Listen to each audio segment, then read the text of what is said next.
Welcome to another episode of Systematic Geekology. This is a space where we seek to create and cultivate healthy conversations between those things we geek out on and the philosophical and theological questions that often arise out of our fandoms. Like, what does it mean to be human? What makes a hero?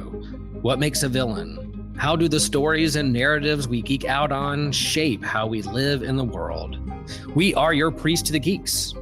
We aren't all ordained, but we see ourselves as mediators at the intersection of geek culture and going deeper in our faith. We don't always have to agree, but we do respect each other, and we see everyone as a beloved child of God.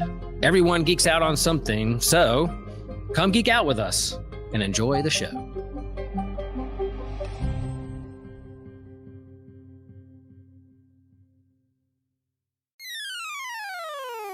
You're listening to an Anazao Ministries podcast.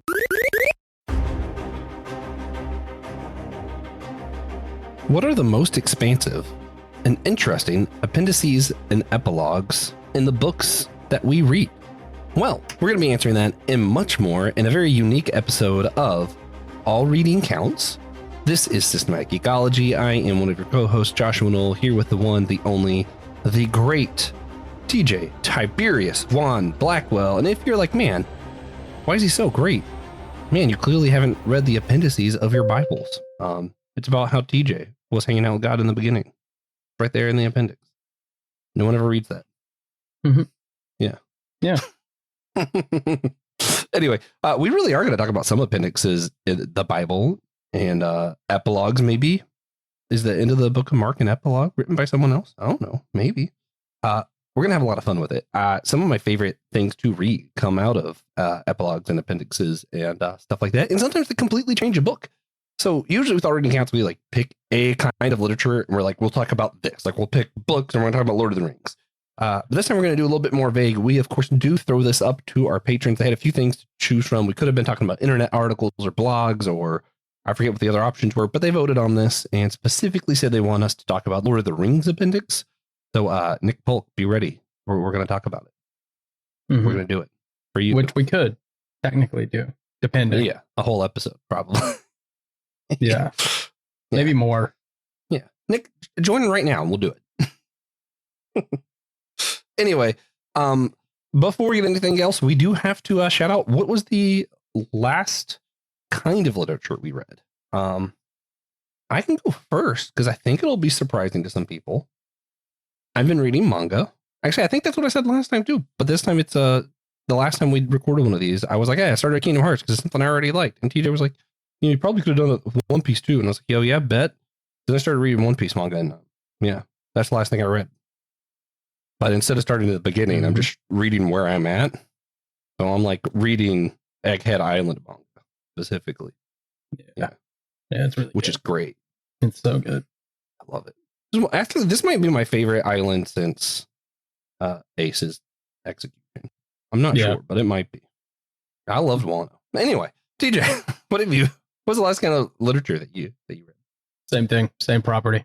Wait, like same exact thing, just different place in just the most series? Recent chapter. Yeah. What arc are we on now? Now we're in the God Valley flashback. And I just can't wait for them to finally finish the manga and then and say, you know what? There's also an epilogue.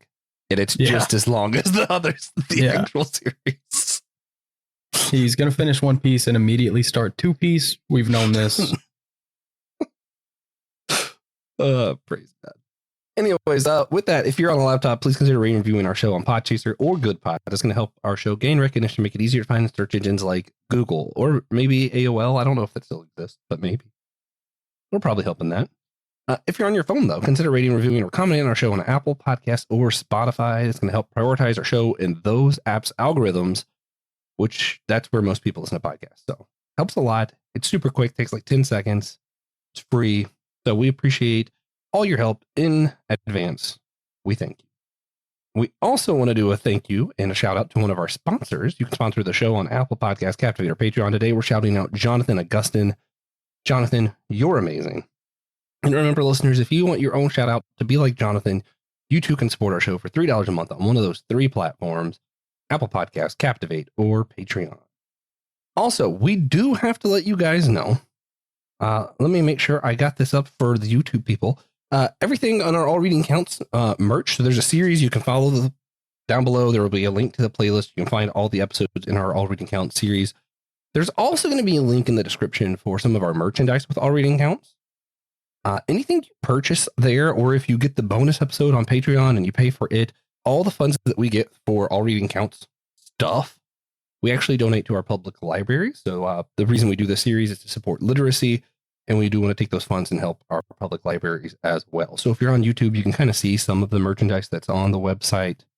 I actually really, really like the design. We updated it recently, and I think it looks cool. Also, the new merch website just looks better too. I agree. Yeah. So consider checking that out. And now we'll go ahead and jump into the episode proper. Starting with just kind of like, what do we mean by all reading counts and why we think it's important? We always start with this, but it's always someone's first episode, probably.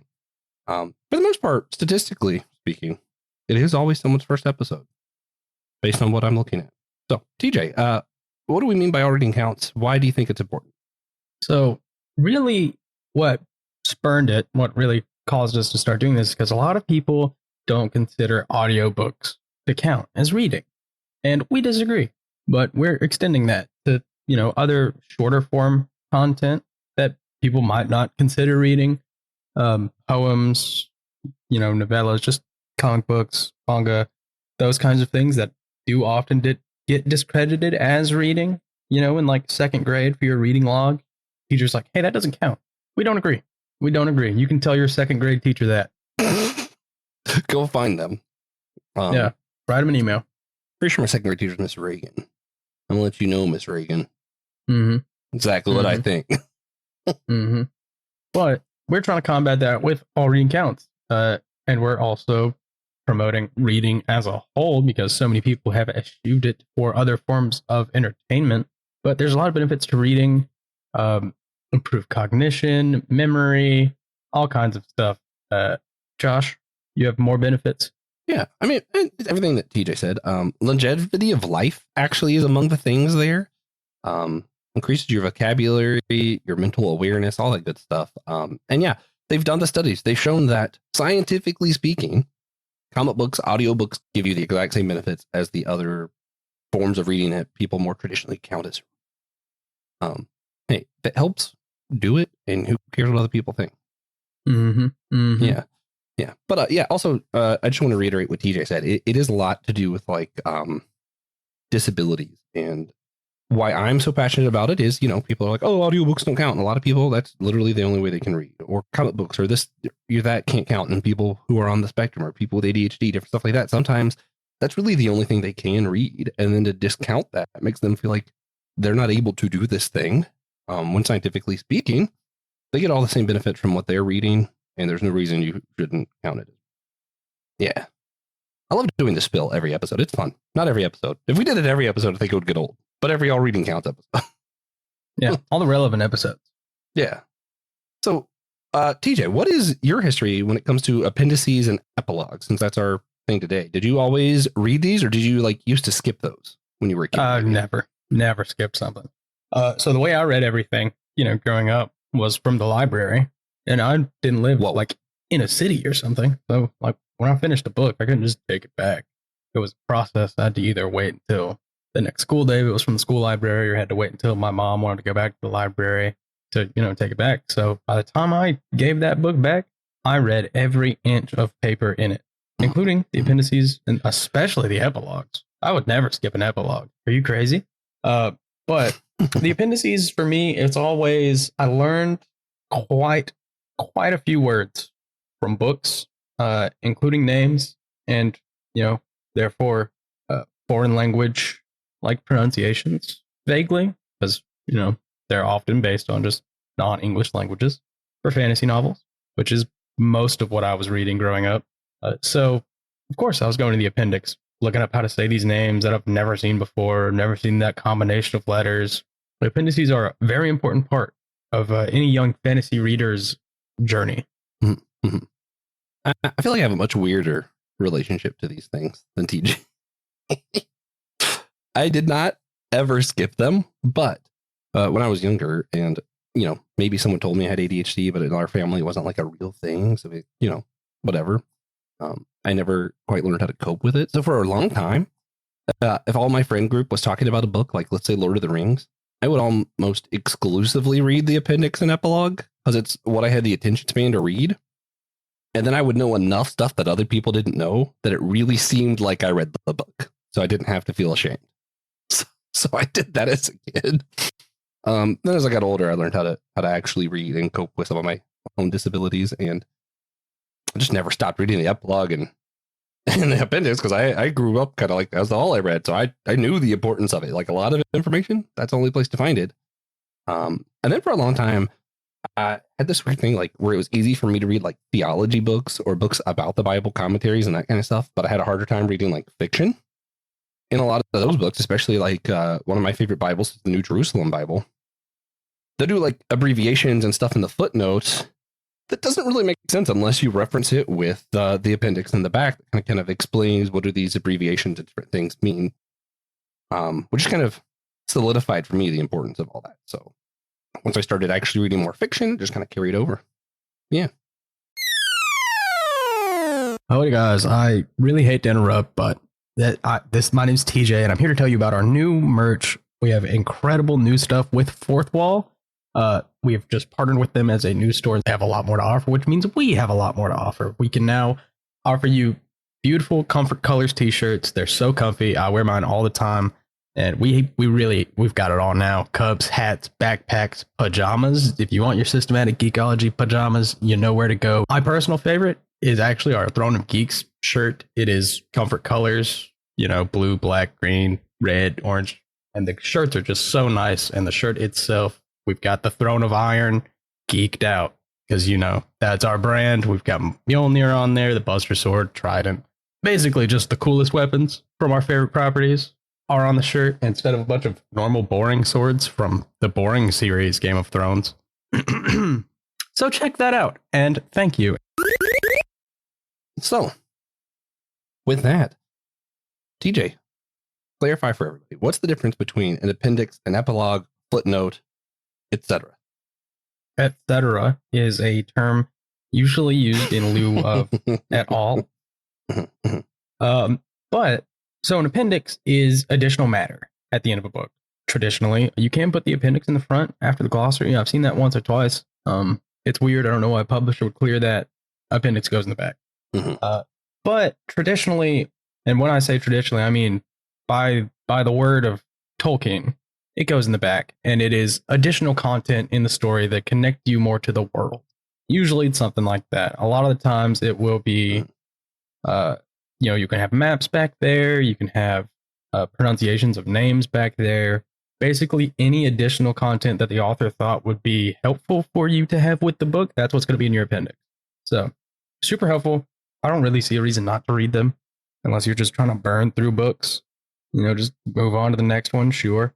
But sure. The epilogue traditionally is what the author will kind of pin on to the end of the story as like a additional resolution. So they feel as if they finished the story, and the epilogue is just kind of the happily ever after, if you will. Usually, hopefully. Yeah. And sometimes an epilogue will completely change a book, or sometimes it just kind of recontextualizes. Like a few of the examples I'm going to talk about throughout the episode. An epilogue is going to kind of change where like maybe the main story was about me and TJ. The epilogue's like, okay, but here's what's happening in the grander world because of what happened to Josh and TJ in the book. Yeah. Whatever. Yeah. And then a footnote is when an author will, decide if something needs additional clarification or reference. This doesn't normally happen in novels. Sometimes, rarely, but it's a lot more likely that you'll see it in like a translated poem. Basically anything that's been translated, that's where you're more likely to see a footnote because of translators' notes. Like, hey, there's like 14 words for this. This is why I chose this one. Yeah. Like the New Jerusalem Bible is a collection of like Jewish and Hebrew scholars translating the Bible, not word for word, but like theme for theme, and trying to match the type of literature. So like if a psalm rhymes, they want to make sure it rhymes in the translation. There are some pages of that where the footnotes are just as big a section as the actual text. Mm-hmm. It's huge. If you get into like, yeah, especially the Bible, but also like ancient poetry translations, like not even ancient, just like Old English. Beowulf. Beowulf is bad. Beowulf's bad. Yeah. Yeah. But yeah, so that's where our footnotes come in for, more scholarly minded people typically. I wonder if Beowulf is the only text that Tolkien used footnotes for. Like, that's the only thing I can think of. Yeah, maybe so. But there are also endnotes, which are distinct from footnotes for some reason, because they specifically tend to be in the bottom margins of the page, and are seen as less relevant, but still so. I thought they were like at the end of like a chapter. I don't think they have to be. I'm not sure what that is. Oh, okay. So that's still maybe so. Endnotes, but it's still just structured different. Okay. Yeah.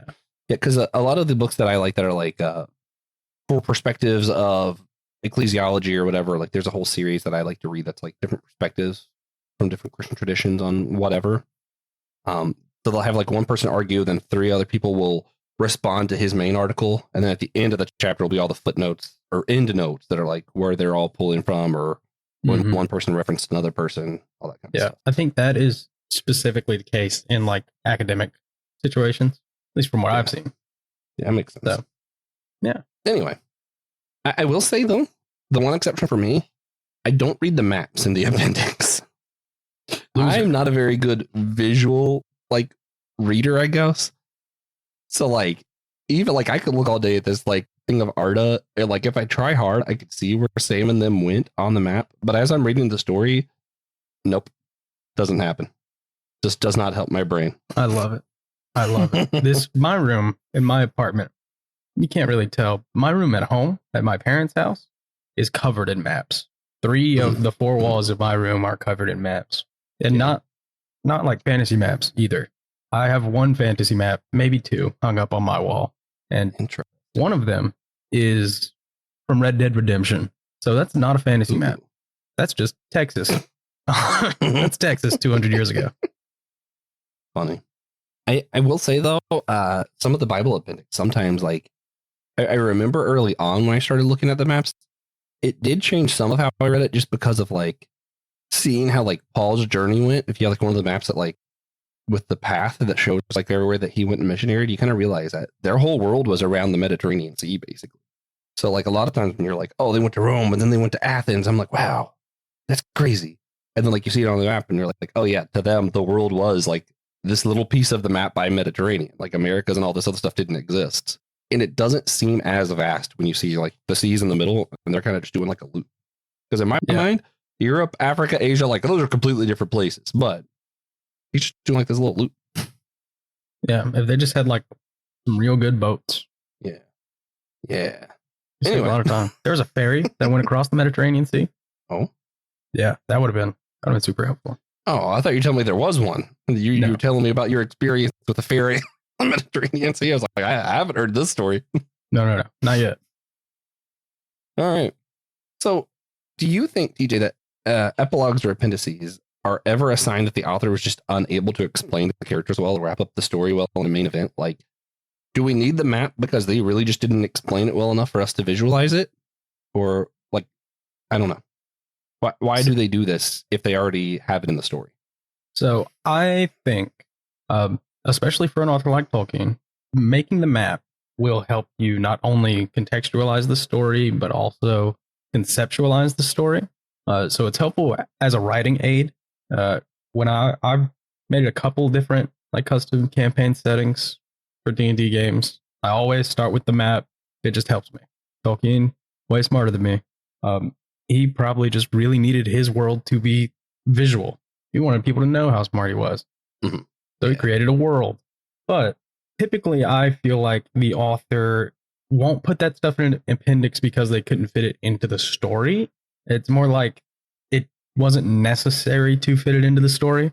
But they still wanted you to have it. They wanted you to know, though. Yeah. Like a 'cause nice little present. Yeah, because you won't find something in an appendix that's like, oh, by the way, the emperor's mom and dad tried to kill him when he was 4. That's not going to be in the appendix. That's going to be somewhere in the emperor's exposition. Yeah. Although with Tolkien, you might find out that the emperor's great grandfather was murdered by the queens. You know, like, and there might be something like that, like special 500 case. years ago. Special case. He wrote a lot more extra stuff about his world than most people. Yeah. He knew what happens at the beginning of time in Arda. Yeah. Yeah. That's different. That's a little different. But that's what I feel like it mostly is like extra information that wasn't necessary, but it's nice to have. Yeah. Yeah. I wish the biblical authors knew more about this. Maybe the book of Matthew could have left that genealogy for the appendix. Yeah. That'd been great. That would have been great. Actually. Right where it belongs. Not in the front. Not in the front. Yeah. Someone go get them.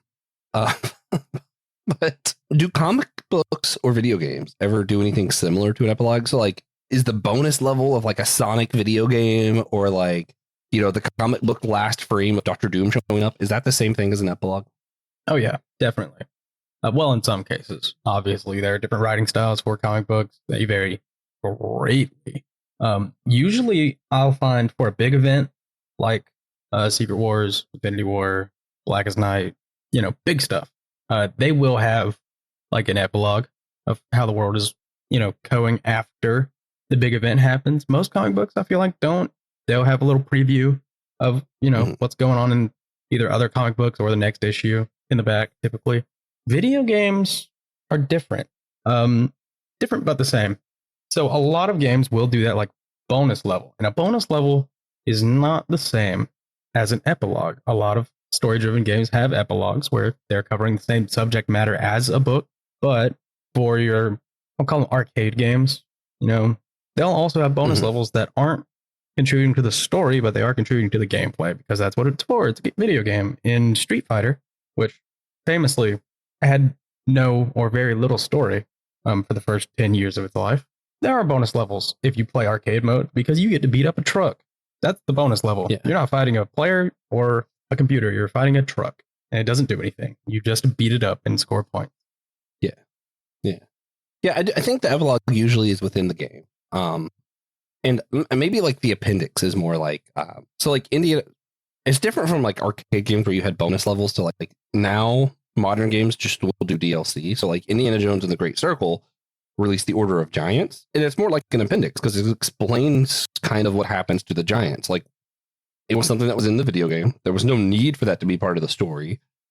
But they still gave it to us so we can learn a little bit more about the giants and play through some stuff.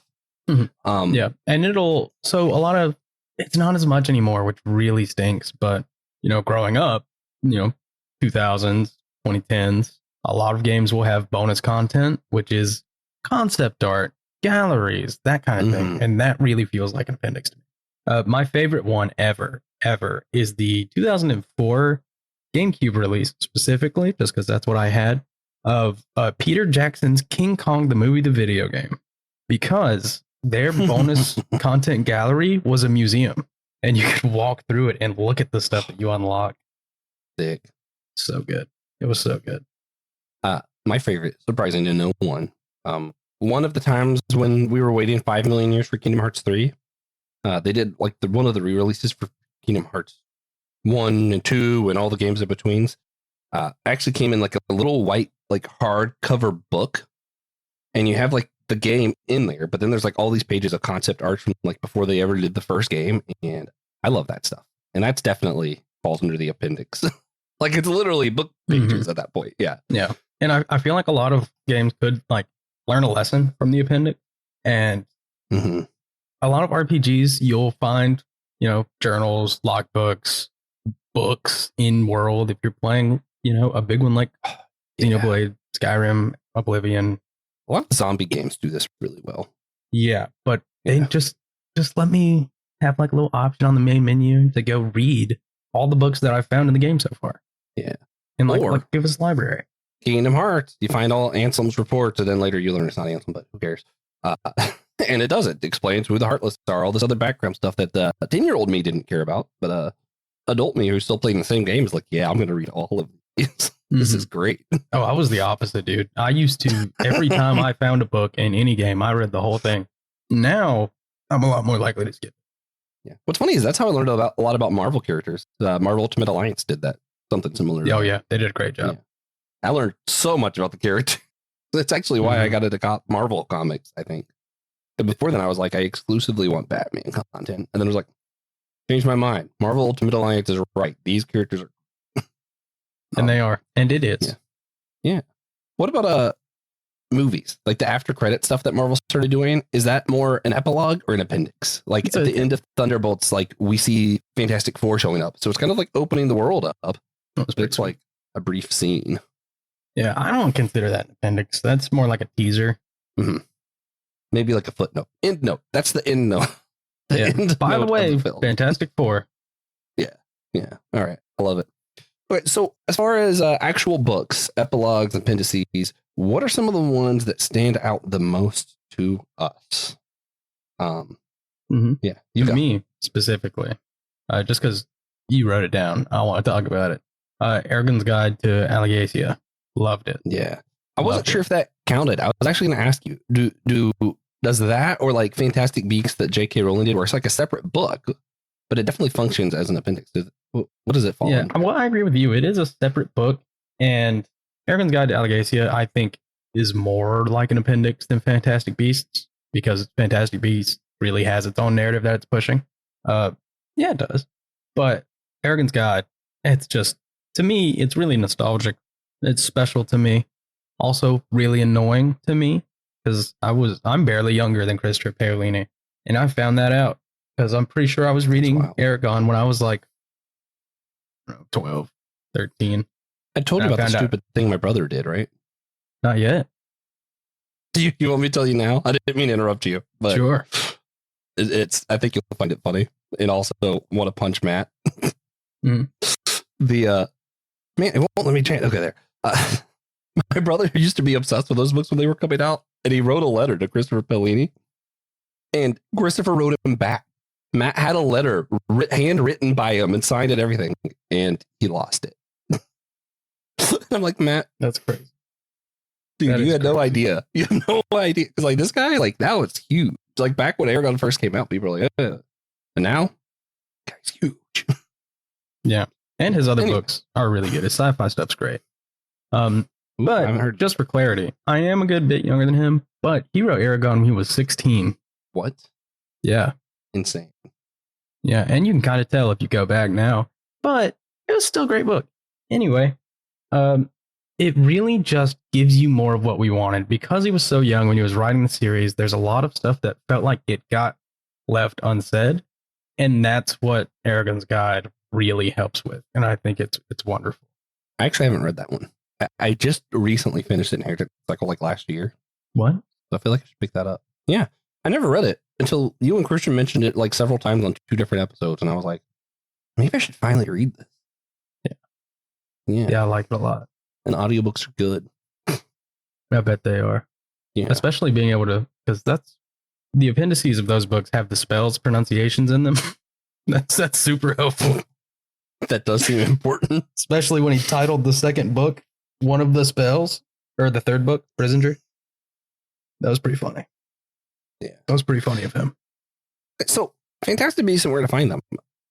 I didn't think there was a narrative at all. I thought it was literally just a picture of the creature and then a list of like what that creature is and does and how that's born. Well, they not rewrote it. They're releasing like the movie books too. Oh, okay.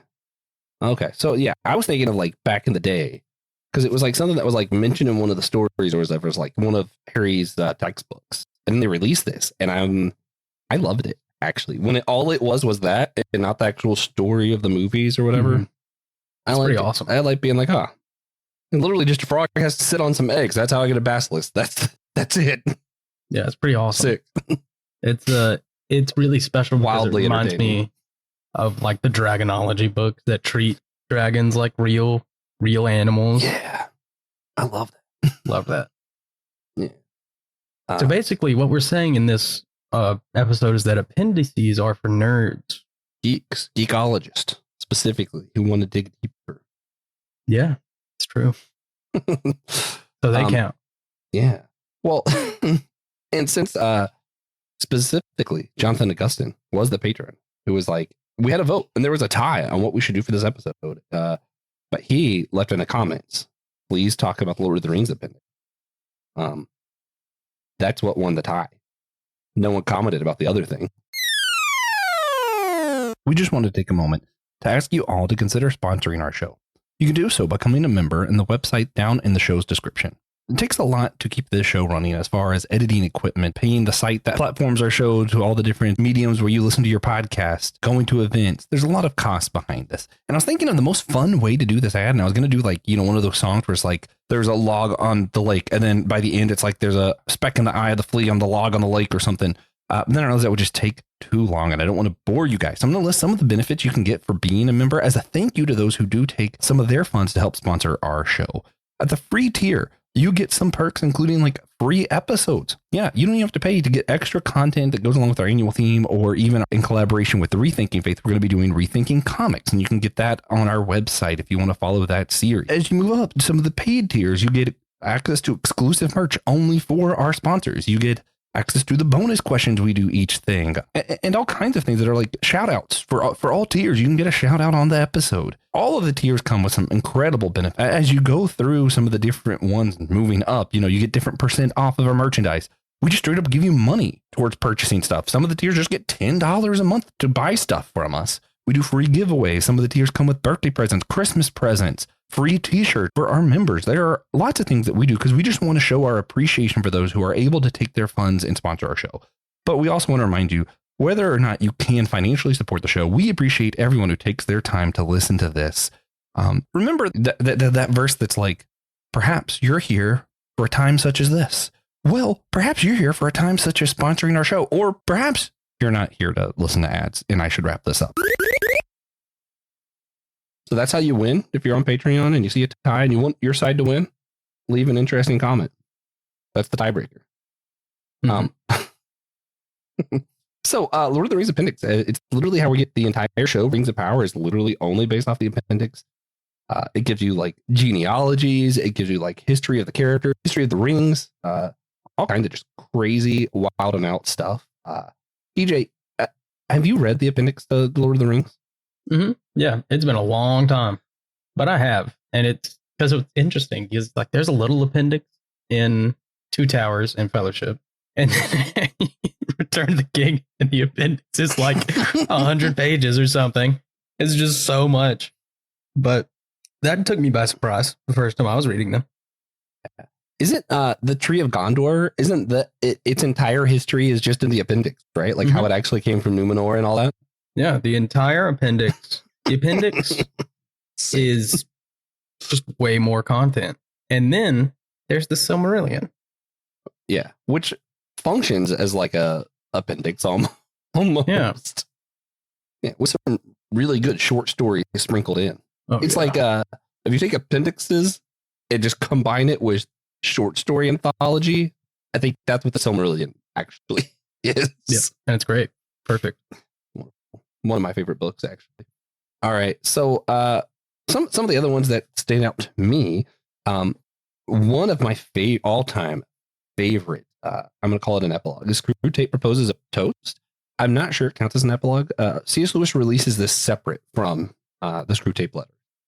But typically now, if you get a copy of the Screwtape Letters, it's going to have that at the end. So that's where I'm like, I think it falls in the same category. It's like a separate chapter. And whereas the book Screwtape Letters is a series of letters from Screwtape to his nephew.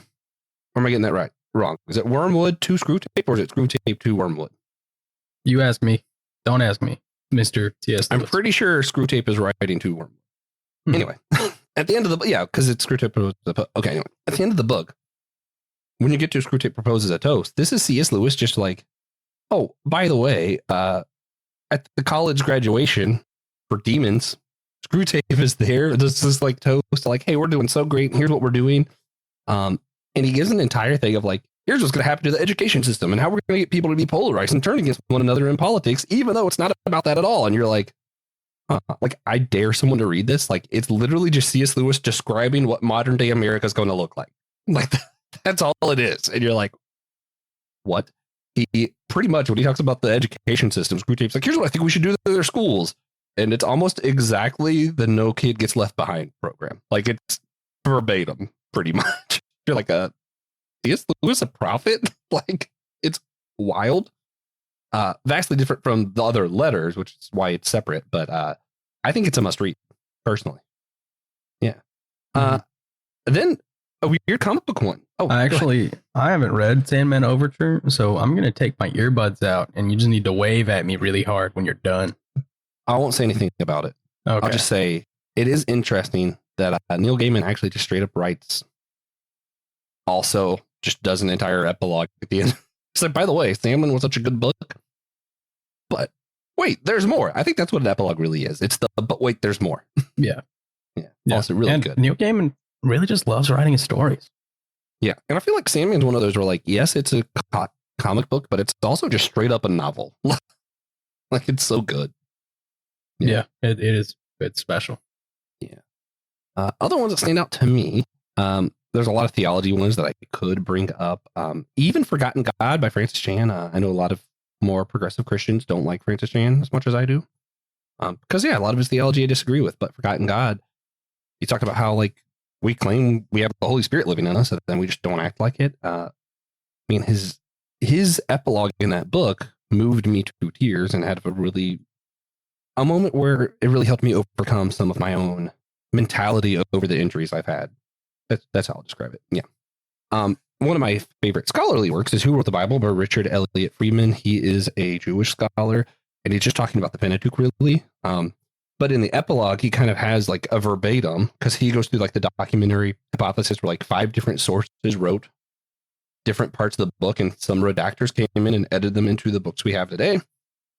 In the epilogue, he shows verbatim, like, okay, here's this source, here's what they wrote. And it kind of breaks down the Bible into the different sources that he's talking about in a way where I can look at it and go, okay, this is why you think this was written by a different source, why you think that these is the same story written by 2 different people.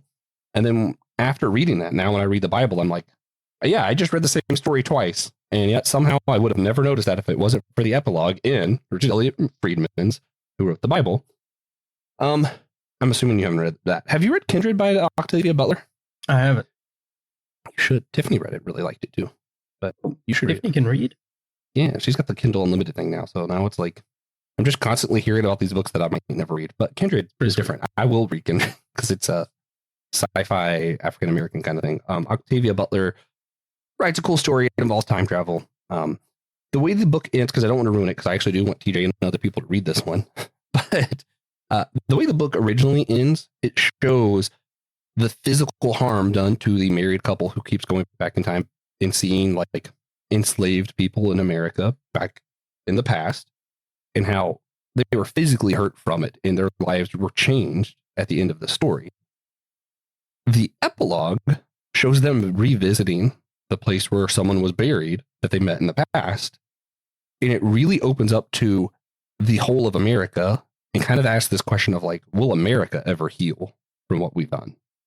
And without that epilogue, it's like a really personal, intimate, cool story with these characters. But then the epilogue makes it, yeah, no, this is all of our story. It's just really a cool thing that she does. There's a Kindred graphic novel. What? Will, if you're listening.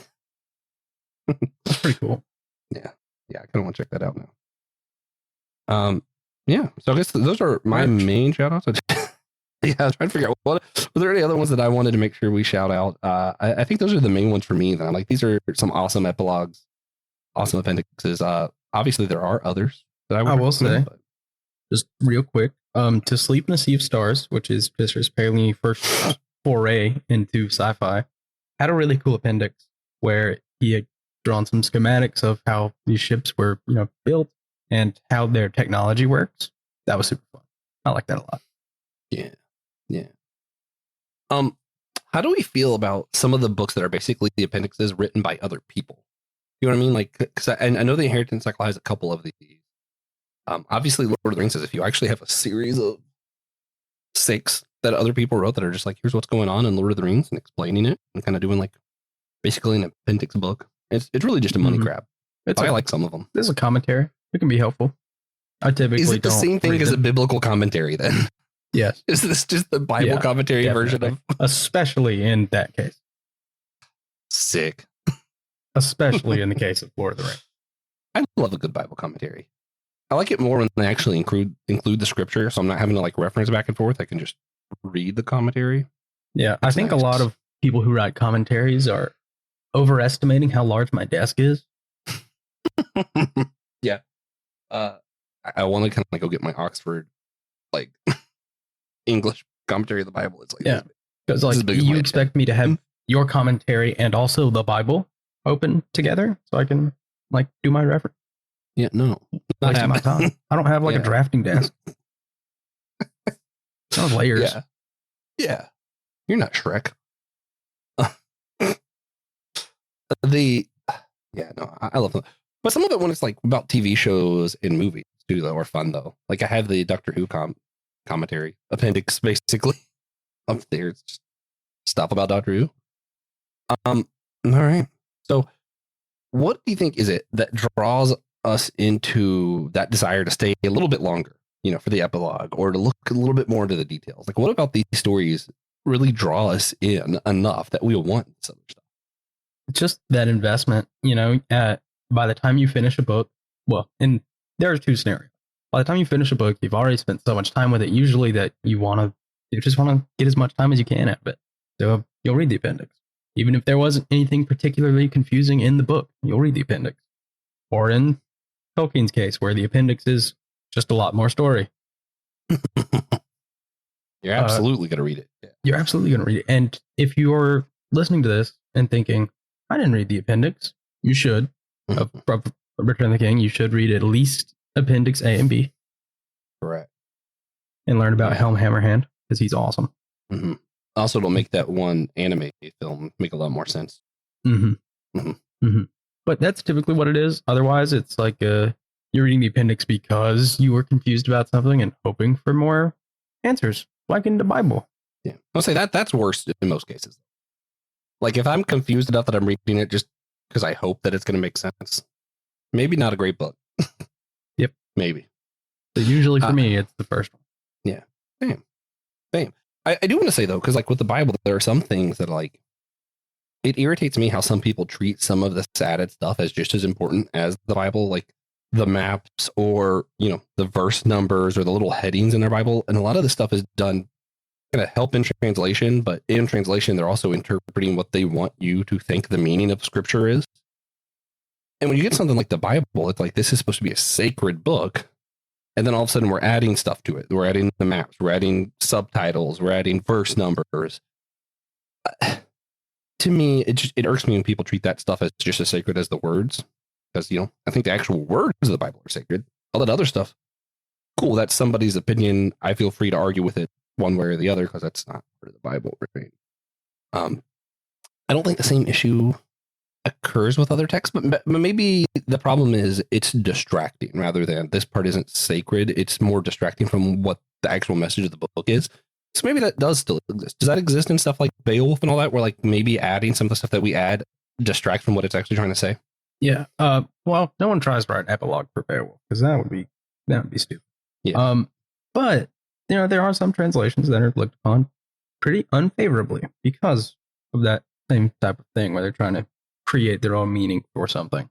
Yeah. Or at least reinforce a possible meaning. Maybe that's a good reason for endnotes too, because like sometimes too many footnotes does get distracting or makes it look overwhelming. It's like, what? Mm-hmm. Especially if you're reading like a split copy of an ancient poem where you've got English on one side and the original on the other. Mm-hmm. It's a lot of text. A lot of text on a page. Have you seen those Bibles that have like 4 different translations, like NLT, NASB, King James, or like something else, like all in like one thing? No, I never will. Hopefully. Yeah, I like the concept of comparing it because I want to be like, oh, why did you translate it this way? Why did you translate it that way? But then like actually opening it and looking at it, I'm like, nope. That too is much on the one kind page. Of thing that should be reserved for when you have one of each or technology. Yeah, technology's cool. Yeah. Yeah. Because online reading still counts. Yeah. I can just open 4 translations of the Bible on this screen and have one in each corner. Or what's really fun is if you have it's not the Blue Letter Bible app. There's an app that I have that's a Bible app that I can literally highlight a word and it'll like pull up references where I can see literally how everybody translates. Mm-hmm. It's the actual thing. Logos Bible, the Logos Bible app. It's awesome. It also has commentaries and stuff in it I can download, so I can just like highlight whatever and just look through the references. Way easier than having like 5 commentaries and several versions of the Bible on my desk. That doesn't work. But having it in an app, it's awesome. Mm-hmm. Yeah. All right. So DJ, what's our main takeaway with epilogues, appendices, all that? Is it just that they count, or people should read them because it enhances their reading, or? Mm-hmm. I think, what do you think? The point is not only do they count, but I think you should read them because the author put it in there for a reason. Yeah. He wants you to read it. Or she. Yeah. They want you to read it. I think for me, in the case that like you're reading it because you're confused and the work didn't make sense, I actually don't think you need to read it in that case. I feel like you didn't even need to finish the book. I'm one of those where I'm like, if it's not fun, unless I'm doing it for school, why am I still reading this? But if it's like you really appreciate it and you enjoy like Tolkien's work, yeah, he had that there because it was something important to him to understand the world he created. And if you connected with his story, then I think you kind of, not that you owe him that respect, but maybe a little bit. Yeah, a little bit. Yeah. Anyway, that's just where I'm at with it. So I hope you guys enjoyed this. Stick around for the appendix to this episode on Patreon. We'll be asking a bonus question for people who either already patrons, or if you just want to do a one-time purchase, you can do that. And the funds, again, will go to our local libraries because we're doing this to promote literacy, and literacy is awesome. So with that,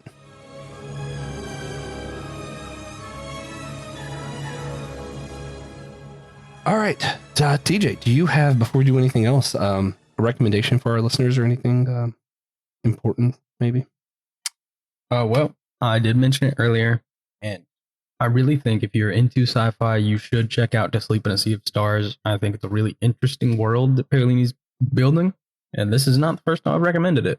So check it out. Let me know what you think about his, first foray into a new field. I will, actually. I'm really interested. Yeah. I bought it when released, which is like probably one of 3 times that I've done that in my life. That was a pretty high recommendation. All right. I don't know, for me, yeah, you know what? It's not tough. Read the light novel of Kingdom Hearts Chain of Memories. That's my recommendation. Yeah, because we're supposed to be books that are different than the kind of literature we talked about. I don't think there's an epilogue in it, so you're safe. Yeah, that's also like Chain of Memories. The only comprehensible way to get the story of Chain of Memories. It really is. I mean, the manga makes sense, but the light novel is just the best way to get the story, actually. And it's a hard story to understand because it's about memory loss. So it's like, yeah, it's really hard to write that in a way that's comprehensive. Yeah, but I think it feels like they're trying to go beyond unreliable narrator and they're trying to impose unreliable reader. Yeah, unreliable narrator, reader, correspondence. I feel like it's my fault. Existence. It's everybody's fault. Yeah. Yeah. I love the story though. It's so good. Yeah. Also, for those who aren't on YouTube and haven't seen, the All Reading Counts merch, you can get a t-shirt, there's a long sleeve shirt, there's a hoodie, there's even a wine glass. All of it I think is pretty reasonably priced, or as reasonably as we can price it. And again, any profit we make, we're going to donate directly to public libraries. It's really important to us, so consider it. Link will be in the show notes. If you're on the laptop, please consider rating and reviewing our show on Podchaser or on GoodPod. It's going to help our show get recognized in search engines like Google. If you're on your phone, consider rating, reviewing, or commenting on our show on Apple Podcasts or Spotify. That'll help prioritize our show in those apps. And that's where most people listen to podcasts, so that's important. And thank you again to our sponsors, especially Jonathan Augustine. Remember, you guys can sponsor our show for $3 a month or more on Apple Podcasts, Captivate, or Patreon. If you want your own shout out, sponsor over there. Be like Jonathan.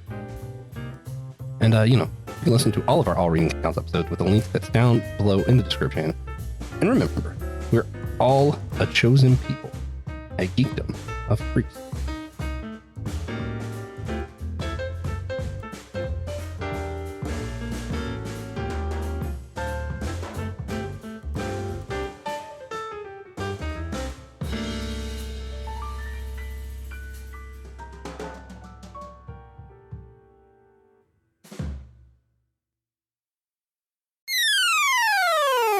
Hey friends, it's your pal Will Rose here, and let me break the fourth wall a moment and look directly at you through the camera or speak directly to you in your earbuds. Yep, I'm talking to you, Susie. You too, Chad. You can now support Systematic Geekology on Fourth Wall. That's a website. You'll find all of our episodes, incredible merch like shirts and hoodies and mugs. Chad, I would love to see you in one of those shirts out in the wild. You get bonus episodes. We answer bonus questions. We have special shout outs. We have certain episodes that you pick. So you help us create and curate the content that we put out for the world to hear. You even get free merch. And you can support the show at different levels. You could join at the free level. Yep, we love free members, free support. Join it. Or you could become a sidekick for as little as $5 a month. You could join the elves and dwarves for $10 a month. You could become a wizard for $15 a month, or you could go to divinity school and become a cleric for $20 a month. And that's way cheaper than going to seminary, believe me. Or at $25 a month, you could become a superhero. And let me just say, we love all of our listeners, whether you support us at the free level or the superhero level. We love you. We love geeking out with you. Like, support, share the show. Love you. Hi, friends. It's Laura here, and I just wanted to say thank you for listening to our show.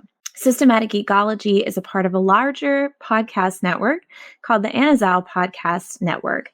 Dummy for Theology is Joshua Noel's show discussing different theological topics from various perspectives and attempting to give people more questions than answers.